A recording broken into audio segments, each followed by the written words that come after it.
Diolch Malcolm a bore da i chi gyd. Mae hi'n fis Awst, gwyliau athrawon di ddechrau. Wel, dwi ddim bron, no, mae'n bron yn fis Awst. Gwyliau athrawon di ddechrau, mae'r Steddfod di ddechrau.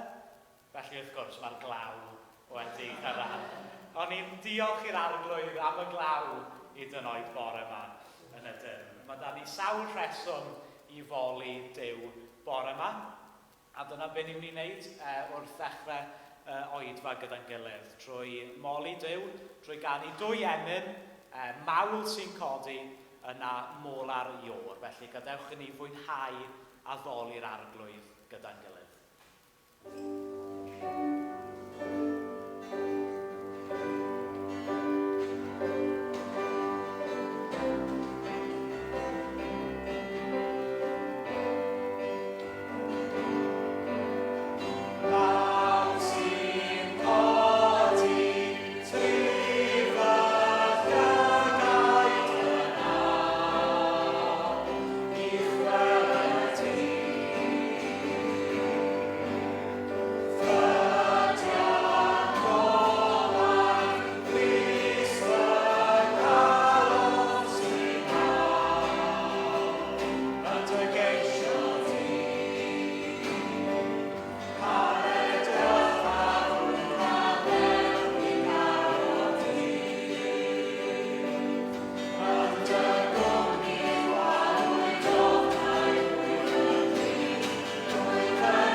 Dyfoli di bore yma. Ni yn cyfri ein bydythio ni bore yma. A sylwi maen nhw fel blith y bore. Yr holl bendithion ti'n rhoi i ni. Ni yn diolch i ti ac yn codi ein can fel mawl i ti bore yma. Ni'n diolch i ti o Dduw bod ein gobeith ni yn llifo allan ohono ti. Y Duw tragwyddol, Duw sydd wedi trechu marwolaeth. Ni'n diolch i ti bod ein nerth ni yn dod ohono ti. A ni yn codi gwyneth i dofal di nawr. A gwyddio ni thi yn profi dy nerth di a dy gynhaliaeth di yn ei phrofedigaeth di. Ni'n diolch i ti o Dduw bore yma ac yn dyfoli di bore yma am ein diwylliant ni, am ein hiaith ni, am ein core ni, ein beirdd ni, ein awduron ni, am ein dawnsio gwerin, hyd yn oed o dad am ein cerdd dant. Ni yn dyfoli di y bore yma. A helpa ni o dad i troi ein llyged ni ata ti. I ni edrych ar Iesu. I ni rhoi Iesu yng nghanol ein bywydau ni, yng nghanol ein dathliadau ni, yng nghanol ein gobeith ni o dad.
Daw'r darlleniad heddi o Joel penod 2 a dynodau 23 i 32. Dathlwch hithau, bobl Sion. Mwynhewch beth mae Duw wedi wneud. Mae wedi rhoi'r glaw cynnar i chi ar yr adeg iawn. Rhoi'r glaw cynnar yn yr Hydref. A'r glaw diweddar yn y Gwanwyn fel o'r blaen. Bydd y llawr dyrnu yn orlawn o yd, a'r cafnau yn gorlifo o sydd grawnwyn ac olew olewydd. Byddai'n rhoi popeth wnaethoch chi ei golli yn ôl i chi, popeth wnaeth y locustiaid ei fwyta, y fyddin fawr nes i ei anfon yn eich erbyn chi. Bydd gynnwch chi fwy na digon i'w fwyta. Byddwch yn mol i'r arglwydd eich Duw, sydd wedi gwneud pethau mor wych ar eich rhan chi. Bydd fy mhobl byth eto'n cael eu cywilyddio. Israel, byddai'n gwybod fy mod i gyda ti, ac mae fi ydy'r arglwydd dy Dduw, yr unig Dduw sy'n bod. Bydd fy mhobl byth eto'n cael eu cywilyddio. Ar ôl hynny, byddai'n tywall fy ysbryd ar y bobl i gyd.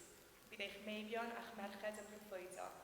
Bydd pobl hŷn yn cael breuddwydion, a dynion ifanc yn cael gweledigaethau. Byddai hyd yn oed yn tywall fy ysbryd ar y gweision a'r morynion. Bydd pethau rhyfeddol yn digwydd yn yr awyr ac ar y ddaear, gwaed a thân a cholofnau o bwg. Bydd yr haul yn troi'n dywyll, a'r lleiad yn mynd yn goch fel gwaed, cyn i'r diwrnod mawr a dychrynllyd yna dod, sef dydd barn yr arglwydd. Bydd pwy bynnag sy'n galw ar enw'r arglwydd yn cael ei achub. Fel mae'r arglwydd wedi ei addo, ar fynydd Sion, sef Jerusalem, bydd rai yn ddianc. Bydd rai o'r pobl yn goroesi, pobl wedi galw gan yr arglwydd. Weddion. O Dad, diolch i ti. Rwyt ti mor dda, mor sanctaidd, mor braslon a'r caredig ato ni. A diolch i ti am y gwirionedd yna bydd pwy bynnag sy'n galw ar enw'r arglwydd yn cael ei achub. Dyn ni diolch i ti gymaint, mae ti yw y Duw sy'n achub, a mae'r gyda ni'r ffraint i gallu daddoli di bore yma. Dwi'n gweddïo dros yr ai sydd ddim yn cael y ffraint yna, neu sy'n rhoi bywydau nhw mewn perygl o wneud hwnna dros y byd. Gweddïo bod ti'n ei nerthu nhw ac yn ein cadw nhw. Diolch i ti, Dad, bod ti yn cadw ac yn cynnal ni ac yn darparu mor hael ato ni. Dyn ni wedi gweld dy ffyddlondeb di ar hyd y flwyddyn diwetha a ti hwn ti hwnna. Ac dyn ni'n gweddïo bod ti'n parhau darparu ar ein cyfer ni ac yn rhoi gorffwys da i ni dros yr haf ac yn darparu ar gyfer ni ac yn deithio bob un ohono ni. A fi gweddïo dros yr rai sydd ddim yma hefyd oherwydd gwyliau neu oherwydd salwch neu oherwydd bod nhw'n gaeth i'w cartref. Mi'n cyflwyno gwynebu ti yn eich eto hefyd. Gweddïo bod ti yn nesau ati hi yn cyfnod anodd yma. A bod ti'n closio ati yn unigrwydd. A diolch i ti am ffyddlondeb gwyn dros y blynyddoedd ac am yr dylanwad mae wedi cael ar fyny yma yn Ebenezer ac y ffordd ti wedi gweithio trwy y bywydau. Dad, yn gweddïo dros pob un sydd yn dioddau dros y byd heddi, dros y rai sy'n teimlo'n fregus, dros y rai sydd angen heddwch, dros y rai sydd yn llwgu. Dyn ni'n gweddïo bod ti'n dod â cyfiawnder, ond yn y cyfamser ni wedi glwsio atyn nhw a ni wedi weithio trwy'r eglwysi lleol i ddangos dy gariad atyn nhw.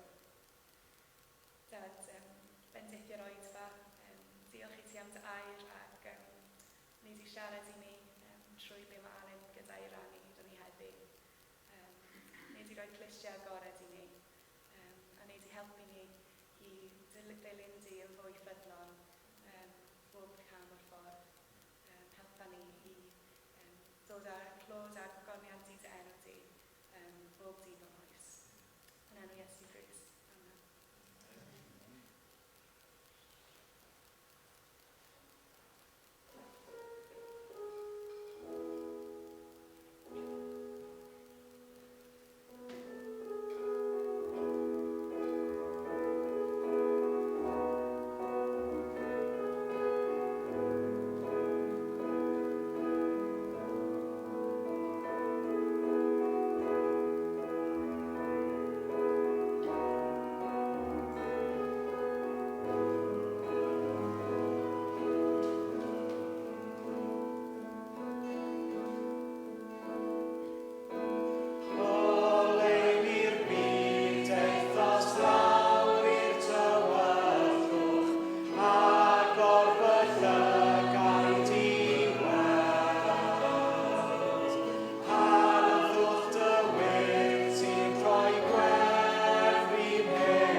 O dad. So gwyddio y geiri yna ni newydd ganu nawr. Diolch i ti bod ti wedi dod i'r tywyllwch yn oleiddi'r byd. A wrth i ni rand ar dair di, wrth i Alun agor y gair dyn ni, dyna ein gweddi ni, a bydd ni'n gweld mwy o harddwch dy wydd wrth i ni fyfyrio ar dair di. Datgyddiad y hun i ni nawr o arglwydd Iesu. A boed y cyffyrddiad hynny gyda ti yn fodd i trawsnewid ein calonau ni, modd i trawsnewid ein bywydau ni, o dad. Amen.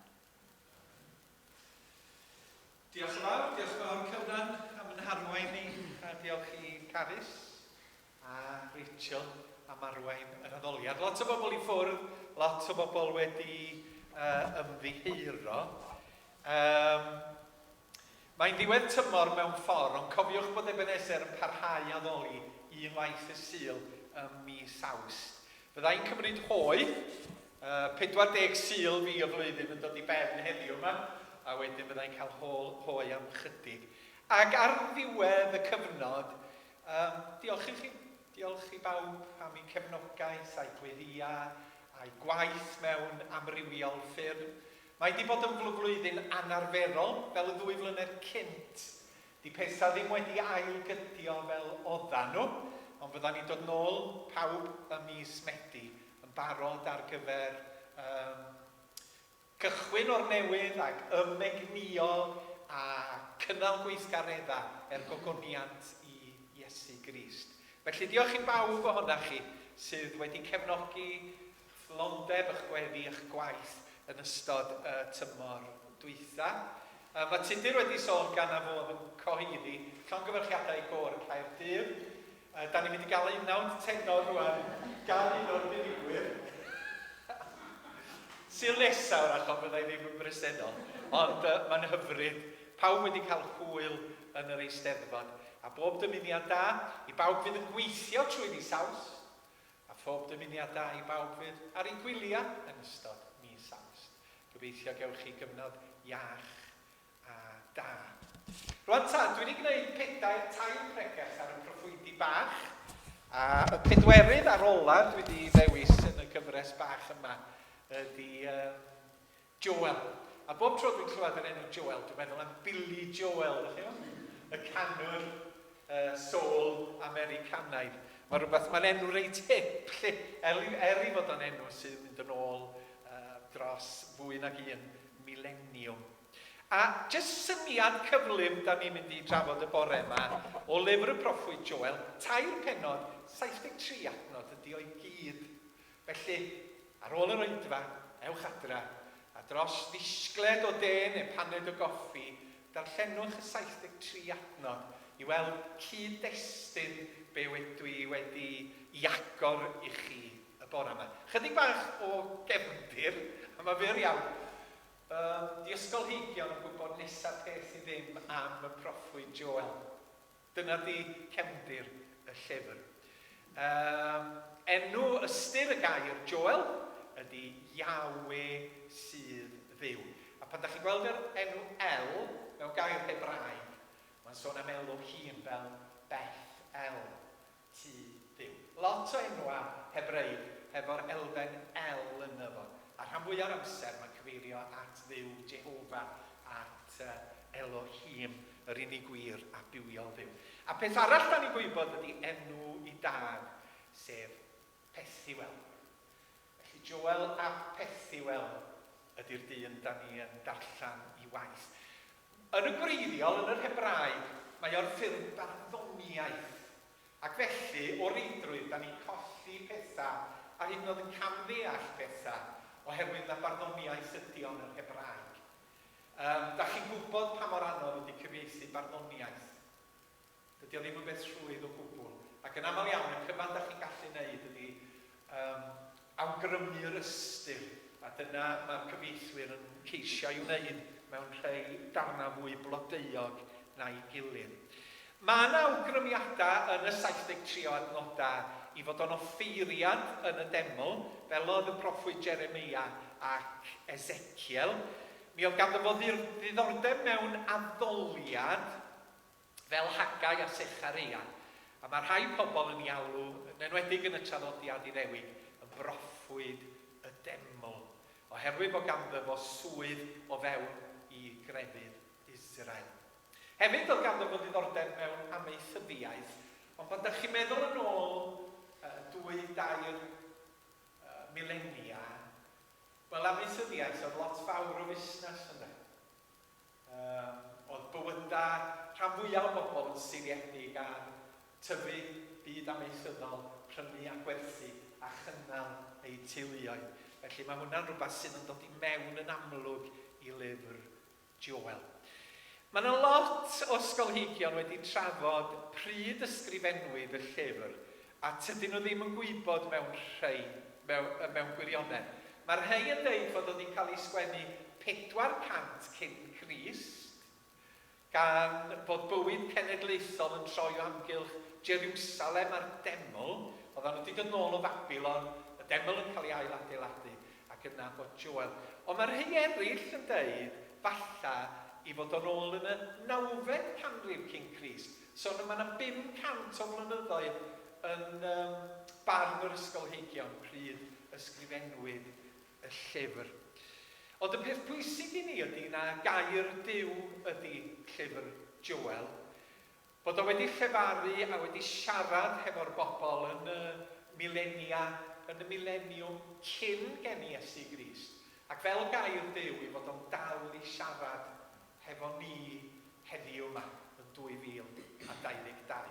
Mae gair Duw yn fyw ac grymus, llymach na'r un cleddyf dau finiog. Be dwi'n mynd i wneud ydy jyst tynnu dau beth allan o'r llyfr, mwyn i ni gael canolbwyntio'n meddylia am chydig funudau. Y peth cyntaf ydy y syniad o endifeirwch sydd ynddo fo, ac yna'r ail ydy'r broffwydoliaeth ddarllenwyd gan Carys, y byddai'r ysbryd glân yn dod mewn gryn rhyw ddiwrnod. Mae y llyfr yn agor hefo darlun dychrynllyd o bla o logistiaid. A mi oedd hwn yn rhywbeth eithriadol o frawychus i bobl yn yr hen byd.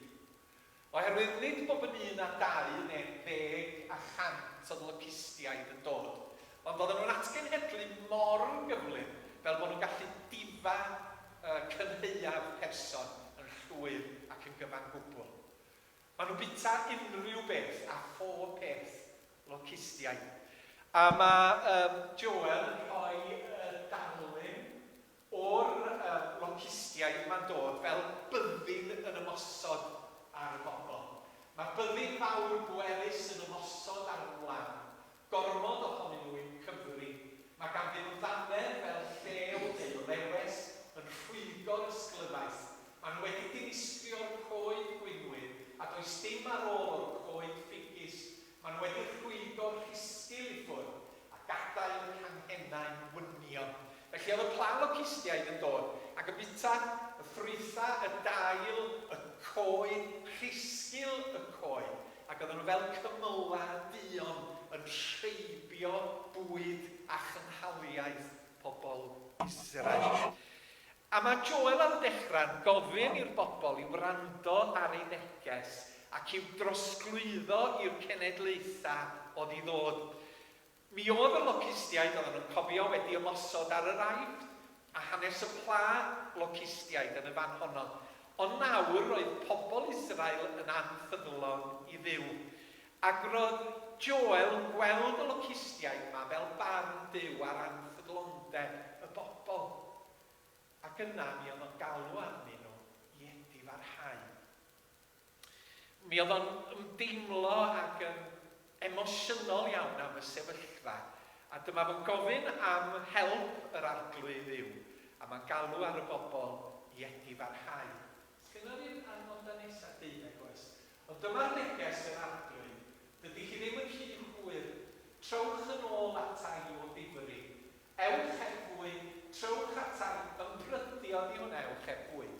Trowch atai yn eich dagrau a galaru am eich ymddygiad. Rhwygwch eich calonau yn lle dim ond rhwygo'ch dillad. Trowch yn ôl at yr arglwydd eich Duw.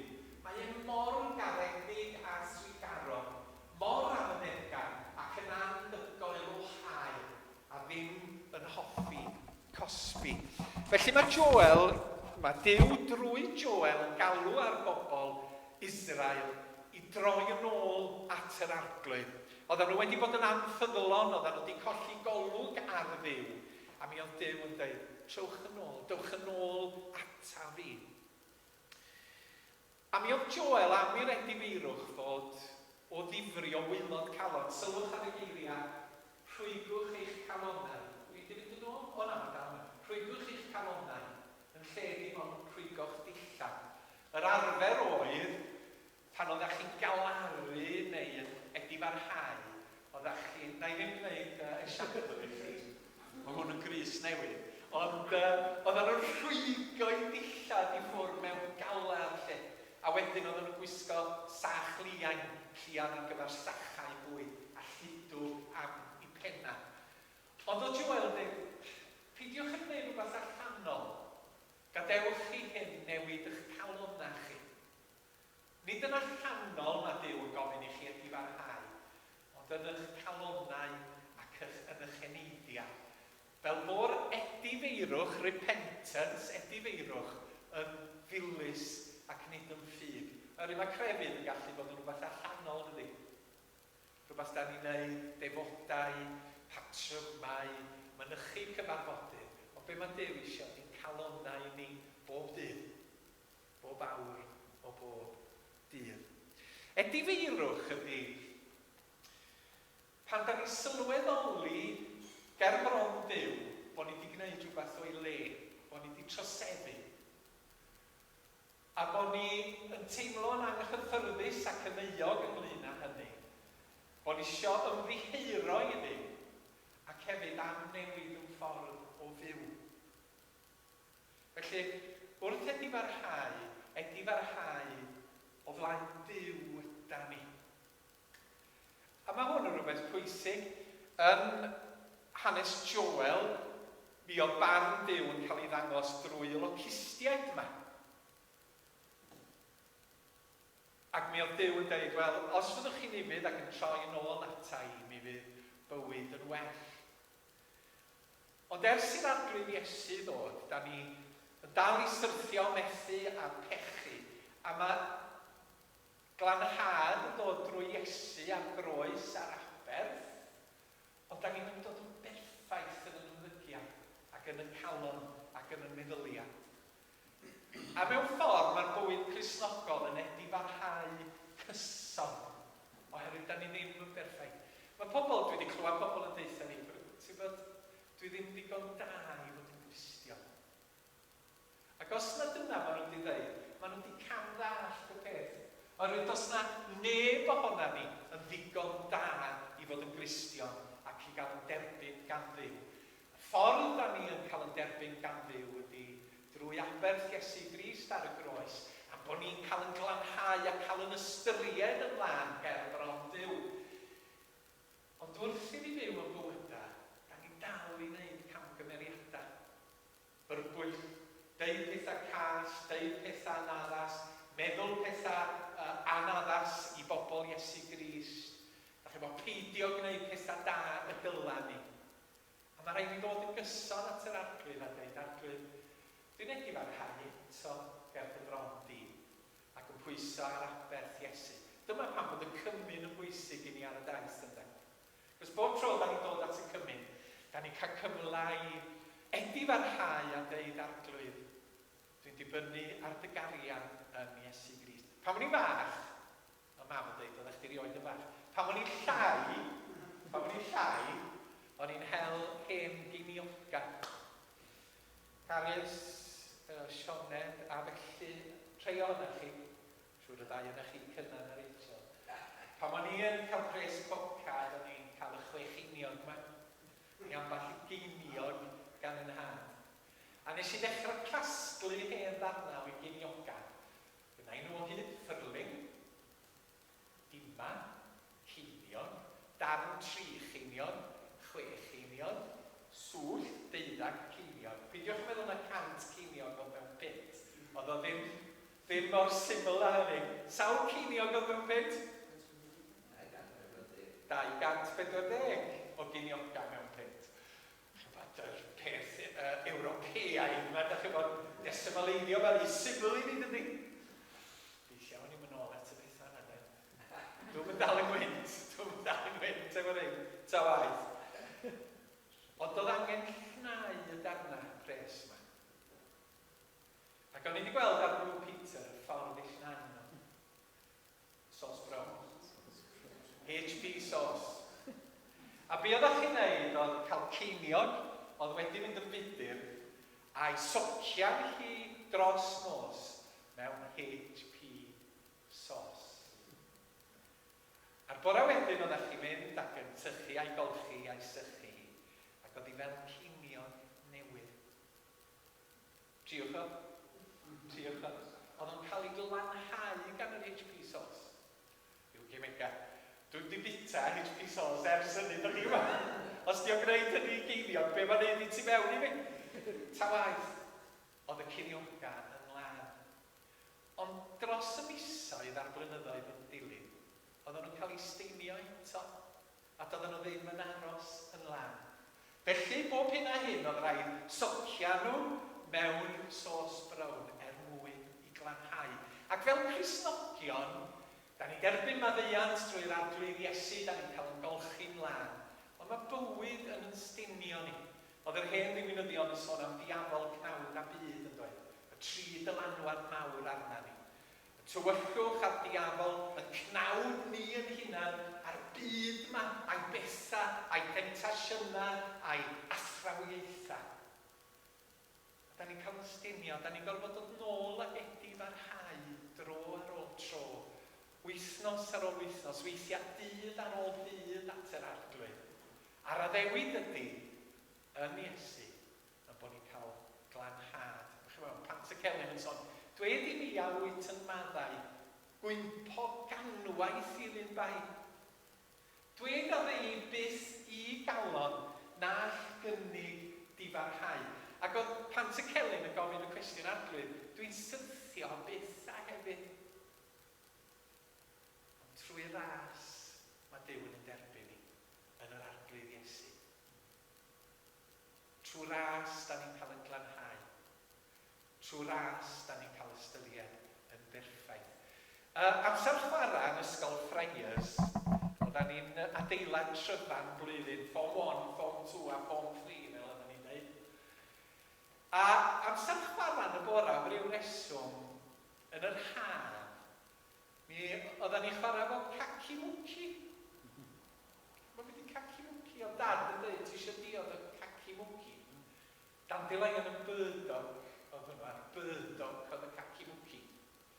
A be oedd y ocia neud mynd o gwmpas yn rhoi y caci mwci ma ar y dillad ni. Ac o'na beli bach, wel hwnnw ysbrydolodd felcro de. Oedd rhywun stidio'r rhyw dro, creu felcro. Ac oedd nhw'n sticio yn eich jumpers chi. Dega ohonyn nhw. Ac oedd yn cymryd oes i chi dynnu y peli caci mwci mae i ffwrdd o ddiad eich jumpers. Oedd yr athro'n dweud, dos i gael rheinodd ar jumper. Ac felly, da ni yn y bywyda. Mae caci mwci'r byd yn sticio yna ni. Da ni'n byw o'n bywyda'n dilyn ac yn caru, ac am fod yn bydd i'r arglwydd Iesu, ond methu'r wyf yn aml yna. A maen nhw'n sticio yna ni. A'r unig ffordd da ni'n gallu tynnu nhw ffwrdd ydy edifarhau a dod at yr arglwydd a dweud, arglwydd dyma fi, ar dalwad di. Edifeirwch. Oce. Felly mae edifeirwch yn y fan yma gan Joel sydd yn atgoffa ni o'r angen i edifarhau. Da ni'n gallu gwneud hynny bersonol pan da ni'n gwybod bod ni wedi gwneud rhywbeth o'i le. Bod ni'n plygu gael bron Duw yn arglwydd. Mae'n wirioneddol ddrwg gen i a dwi eisiau delio hefo hyn. A dwi eisiau rhannu hyn hefo ti. Wneud i drwy'r Iesu'n waith eto fy nglanhau. A'r gair ydy sanctifio. Sanctifio. O Duw yn sanctifio ni.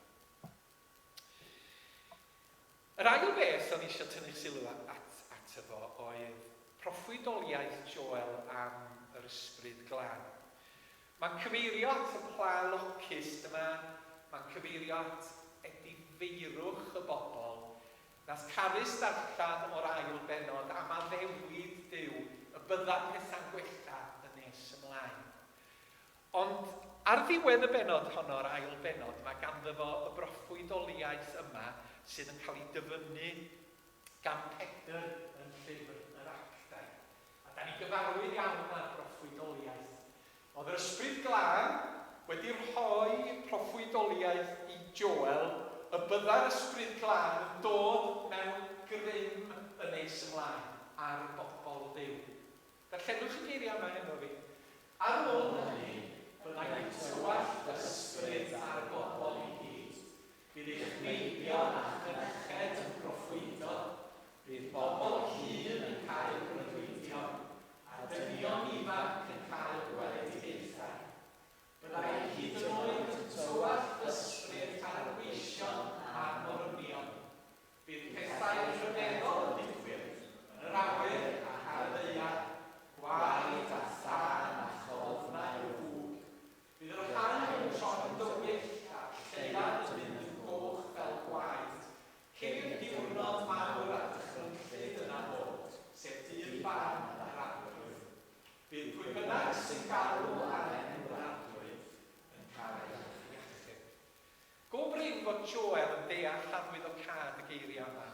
pam oedd o'n eu cyhoeddi nhw. Mi oedd o wedi cael neges arbennig am Duw. Rhyw ddydd, mi fydd ysbryd glân Duw yn dod mewn ffordd newydd a grymus ar bobl Dduw. A dyma mae Pedr yn ei ddyfynnu ynde. Mae o'n dweud, fe ddywedodd Joel, a heddiw ar ddydd y Pentecost, mae'r broffwydoliaeth yn dod yn wir, a mae'r ysbryd yn dod. Cymdeithas yr ysbryd glân ydy'r Eglwys Gristnogol. Fysa ni ddim yn bodoli oni bai am bresenoldeb a gwaith yr ysbryd glân. Oherwydd yr addewid ydy bod pob un sydd yn credu'n Iesu Grist yn ddiw a han, fel arglwydd ar ei fywyd, fel gwaredwr i'w bechoda, yn derbyn yr ysbryd glân yn ei galon. Dyna'r addewid. I Gwenda ac Unon, a Delyth ac Iwan, a Tudur.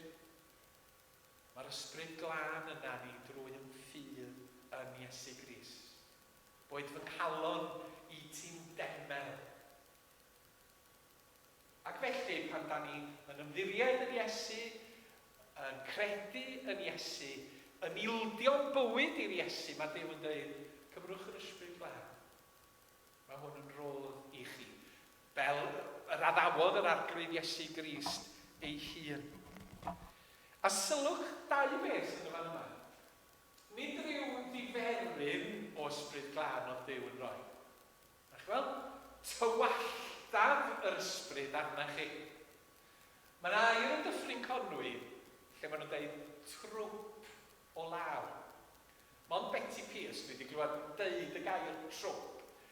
Trwp ydy pan mae y cymylau yn agor yn annisgwyl a mae glaw trwm yn arllwys arna chi.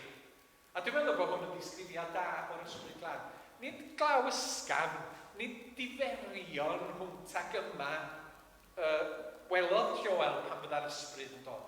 Ond bod Duw yn arllwys yn tywallt yr ysbryd glân ar ben i bobl.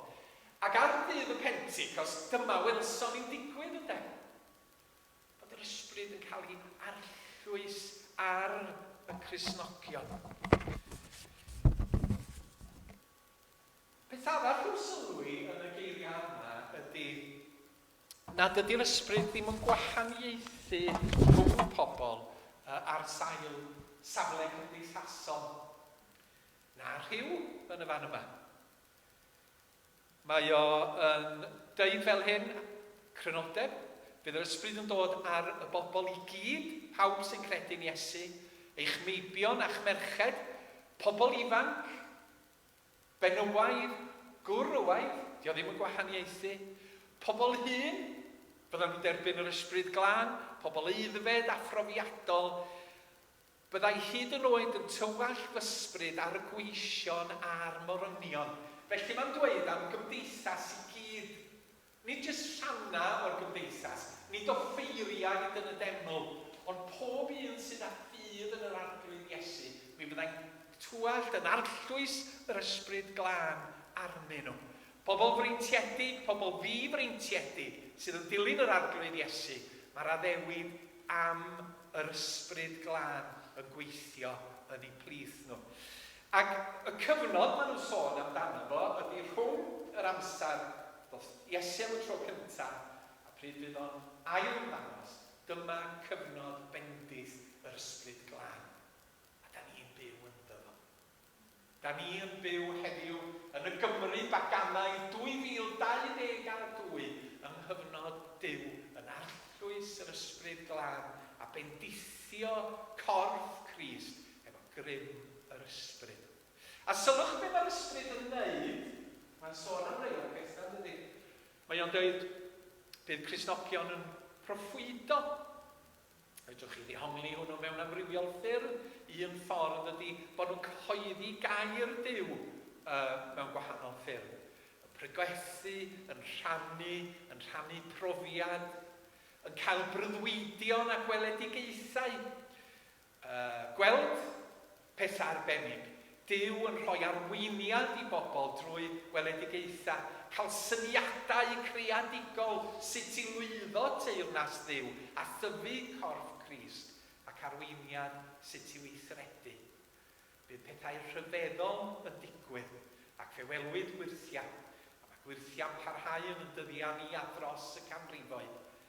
Ac yna mae o'n cloi bydd pwy bynnag sy'n galw ar enw'r arglwydd yn cael ei hachub. Wrth i ni rannu y newyddion da a byw y newyddion da a chyhoeddi Iesu Grist, mi fydd pobl yn dod i ffydd. A mae'n bwysig cofio bod hyn yn parhau heddiw yma. Da ni'n teimlo'n lles? Da ni'n troi at Dduw a Dduw, pam wyt ti'n bendithio dy waith mwy yn y dyddiau ni? Ond mae'r ysbryd a'r waith ynom ni, trwom ni, a chyda ni, a chyda phobl eraill yn y Gymru Gymraeg heddiw yma. A mae rhaid i ni gadw golwg ar addewid Duw yn y Beibl, oherwydd i fod o'n cadw at ei air. Mae'r ysbryd yn nerthu, yn sancteiddio, yn gwneud ni'n debycach i Iesu Grist. Mae ffrwyth yr ysbryd i weld y mywydau Cristnogion. Mae'r ysbryd glân yn rhoi donia arbennig i bobl Iesu Grist. Ac yn y cyfnod hwn o farwyddau ysbrydol yng Nghymru, da ni wirioneddol angen myfyrio ar hyn, trafod hyn, agor y bywydau'r ysbryd glân. Oherwydd dim ond yr ysbryd sy'n mynd i adfywio cymdeithas y byd a'n cenedl ni, ac adfywio'r dystiolaeth Gristnogol. A dyma pam bod ni bob amser yn ffyddiog fel Gristnogion. Mae'r ysbryd hefo ni heddiw. Bydda ni'n ailgydio o ddifri, ond dwi'n diolch i'r rhain yn y para mis Awst, hefo gweithgareddau yn mis Medi. Mae'r ysbryd hefo ni. Ydyn ni'n agored i hynny? Ydyn ni'n agor yn hoedfawn, a'n calonnau, a'n deall, i waith ysbryd Duw yn y plith ni. Dyma pam da ni ddim yn anobeithio, dyma pam da ni ddim yn rhoi'r gorau iddi, oherwydd o Duw yn rhoi'r ysbryd glân i'n cynnal a'n tanio. A da ni'n disgwylgar y bydd Duw yn bendithio yn bywydau a'n tystiolaeth.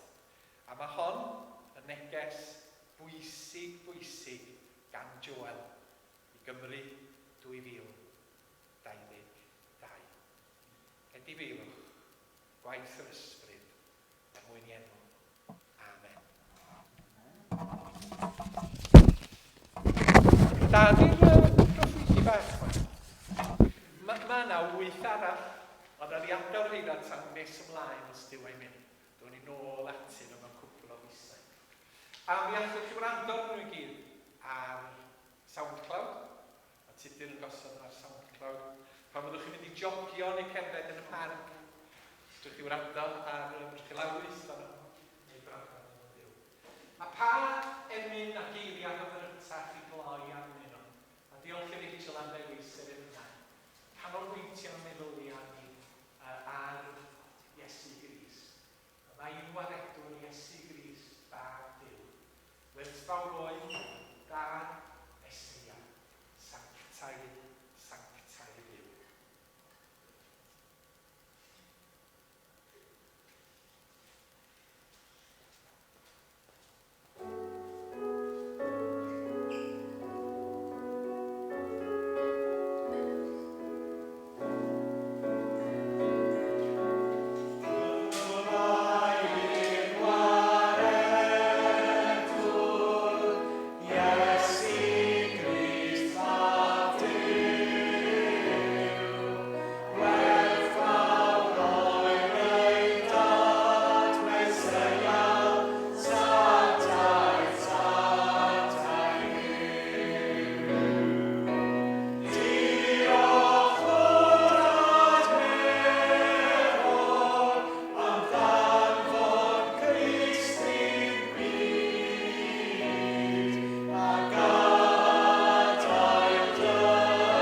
Cofiwch am yr Oedfa yn ystod mis Awst, yn y groeso i chi gyd dod.